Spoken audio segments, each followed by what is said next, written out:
Assalamu alaikum and welcome to our podcast. Can you introduce yourself to us, please? Walaikum salam. My name is Imtiaz Loonat. I'm the councillor of Actonville. Have you always been living in Actonville? I came to Actonville in 1969 when I was still in Standard 3. Now you have grades, but at that time it was Standard 3. We were moved by the Group Areas Act. At that time, we were living about 15 kilometers away from Actonville on a farm area called Brandwood Park. No. And we were moved from there because we were not white. It was a white area, and the Group Areas Act moved us to an Indian area, which was then Actonville.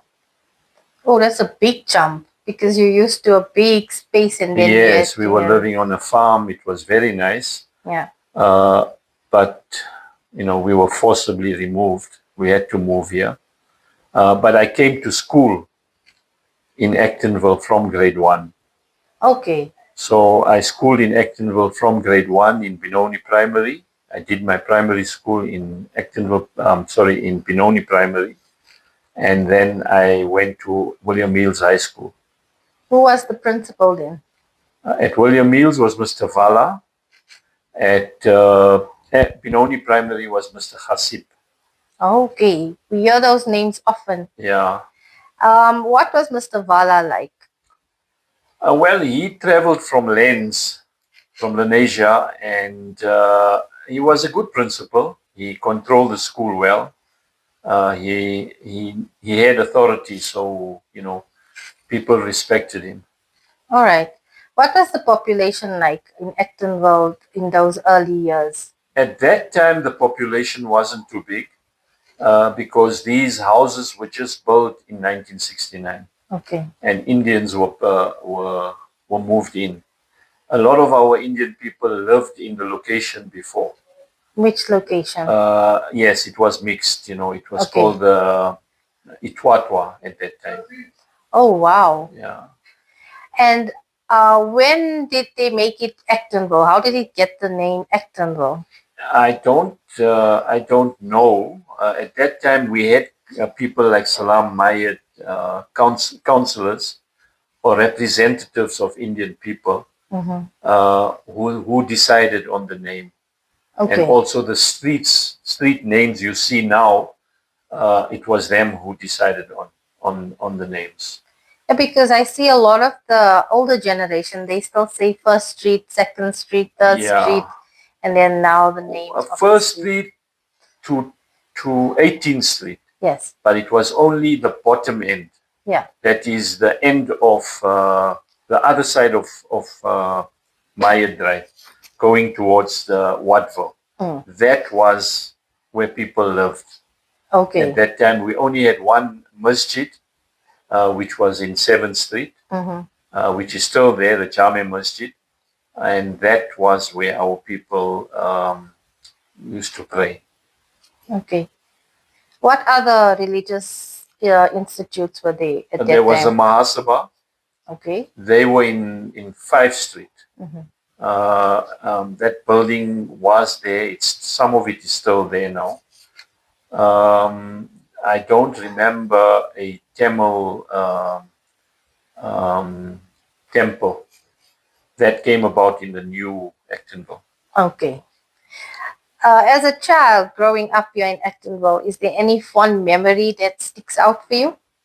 Well, Actonville was nice. We played in the street, we used to play football in the street. I played football from junior league for soccer teams. I then, when I was 15 years old, Benoni United at that time, a semi-professional team, took me to play for them, even though I was in school. And I was honored to play with some of the great stars that hail from Actonville, like Putti Faisal, Chabi Solomons. I played with Georgie Derman. I played with those people, and I'm fortunate at a young age, I managed to be part of them. That's good. Is there any advice you can give to our youth when it comes to sports? Because there seems to be a lack of interest in it. Yeah, of late, I'm saying for many years now, with the introduction of cell phones and technology, our youth are now more interested in that than being physically involved in sport. We now have pedal that our youth are beginning to play, but the soccer league at that time, Actonville Stadium, we used to have from Actonville many soccer teams. We now do not have so many teams. We have maybe 2 teams who play in leagues out of Actonville. They don't even play in Actonville anymore. So our stadium has been taken over by teams from the hostel, teams from Imandleni. We don't have an Actonville team that partakes in sport. Before, girls used to play hockey. I remember we had a team, they were my age girls who were called Excelsior, and they played hockey in a league.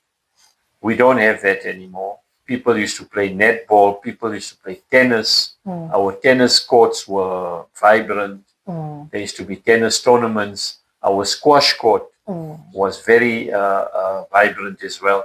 And all that has died down. We need to revive it. But obviously we need interest from people. But as other areas opened up to our people, people moved out. People now play in those areas. And Actonville to them has become dangerous. Although we who live here, we know that it's not as bad as they make it out to be. That's true.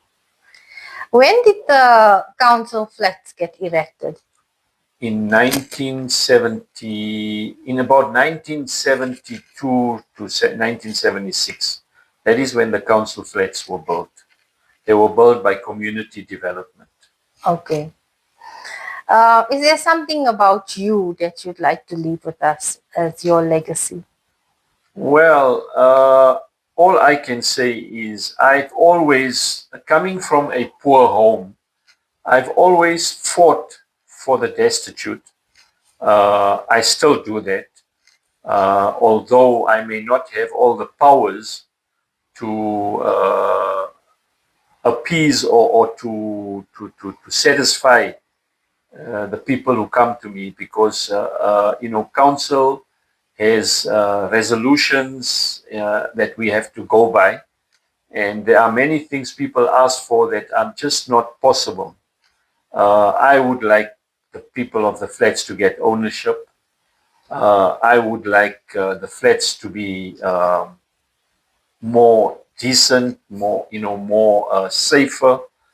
But since the municipality and the department do not have budgets, also people in the flats do not pay for services. They do not pay their rentals. Not all of them. Some of them do pay religiously, but majority of them don't pay. So with the result, the municipality throws it at me and say that, look, your people are not paying, we can't do any repairs. There's just no money for that. But I would like to improve the living conditions and even the social conditions of the people in the flats. Actonville generally is a nice place. It is. But where we have a problem is around our flat area and around our business area. Also, the dynamics of Actonville have changed. It just so happens that I became councillor when the dynamics changed. In the location area now, we have a lot of foreigners living. Most of our businesses are owned by foreigners. So I'm saying that Actonville has changed. Our population has increased from what it used to be as an Indian area, and now it's open to everybody. So our population is much more greater than what we had before. Okay, thank you, Councillor. It was a really good interview. Thank you.